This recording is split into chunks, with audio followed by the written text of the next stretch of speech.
নমস্কার বন্ধুরা, ইতিহাসের ইতিকথার নতুন পর্বে আপনাদের সকলকে স্বাগত। আমাদের সনাতন ধর্মে অত্যন্ত মাহাত্ম্যপূর্ণ পূর্ণিমা তিথি হল ফাল্গুনী পূর্ণিমা, যেটি দোল পূর্ণিমা নামেও পরিচিত। আজকের পর্বে আমরা জানব দোল পূর্ণিমা তিথিতে মা লক্ষ্মীর আরাধনা করুন, তার সাথে করুন 10টি প্রতিকার। এতে আপনার দুর্ভাগ্য তো দূর হবেই, তার সাথে সাথে ধন সম্পদেরও আশীর্বাদ পাবেন। আমাদের হিন্দু ধর্মে সবচেয়ে বেশি পূজিতা দেবীদের মধ্যে মা লক্ষ্মী অন্যতম। প্রত্যেক দিনই আমরা গৃহস্থরা মা লক্ষ্মীর আরাধনা করি, আর পূর্ণিমা তিথিতে মা লক্ষ্মীর বিশেষ আরাধনা করা হয়। দোল পূর্ণিমা তিথি হিন্দু ধর্মের অত্যন্ত পবিত্র একটি পূর্ণিমা তিথি। এই পূর্ণিমা তিথিতে যথাযথ আচার অনুষ্ঠানের মাধ্যমে মা লক্ষ্মীর আরাধনা করলে জীবনের সকল রকম ঝামেলা থেকে আমরা মুক্ত হতে পারি। তার সাথে যদি কিছু ব্যবস্থা আমরা গ্রহণ করতে পারি, তবে মা লক্ষ্মীর আশীর্বাদ অবশ্যই আমাদের সাথে থাকবে। দোল পূর্ণিমা রঙের উৎসব, অত্যন্ত মূল্যবান এই উৎসব বাঙালির খুবই কাছের উৎসব। এই পূর্ণিমা তিথিতে জীবন পরিবর্তন করার বহু উপায় রয়েছে। দোল পূর্ণিমা তিথি অর্থনৈতিক সমৃদ্ধির প্রতীক হিসেবে মনে করা হয়, তাই এই দিনে লক্ষ্মী সাধনা অবশ্যই করুন।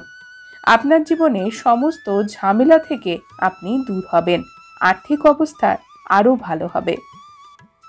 দোল পূর্ণিমা তিথিতে মা লক্ষ্মীর পুজো করার সময় আপনার ঘর বাড়ি ভালোভাবে পরিষ্কার পরিচ্ছন্ন করবেন।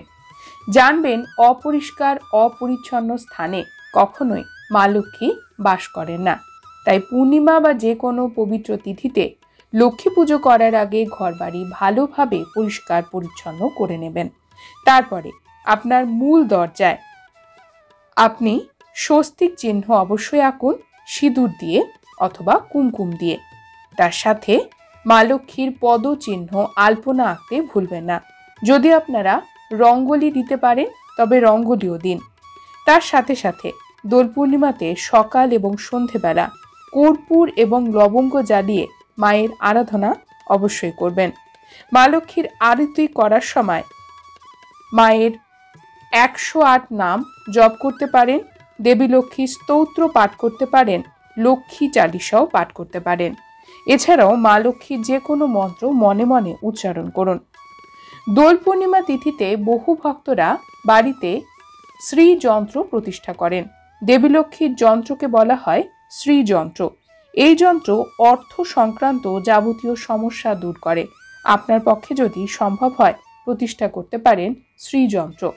কোনো পুরোহিতকে দিয়ে এই যন্ত্র বাড়িতে স্থাপন করবেন পুজো করার মধ্যে দিয়ে। দোল পূর্ণিমা তিথিতে বিভিন্ন ধরনের মিষ্টি এবং নোনতা খাবার তৈরি করা হয়। এই তিথিতে মা লক্ষ্মীর পুজো করার সময় মাকে মিষ্টি জাতীয় খাবার অবশ্যই দেবেন। ক্ষীর অথবা পায়েস দেবী লক্ষ্মীর অত্যন্ত প্রিয়, তাকে এই দুটির মধ্যে যে কোনো একটি অর্পণ করুন। এতে মা লক্ষ্মী খুশি হন এবং আর্থিক অবস্থারও উন্নতি হয়। এই দিনে মা লক্ষ্মীর পুজো করার সময় মা লক্ষ্মীকে লাল, গোলাপি, হলুদ এবং সবুজ এই আবিরগুলো দিয়ে মায়ের অর্চনা করবেন। দোল পূর্ণিমা তিথিতে মা লক্ষ্মীর অর্চনা করার সময় মাকে আলতা সিঁদুর অর্পণ করবেন। এতে মা কিন্তু অত্যন্ত খুশি হন।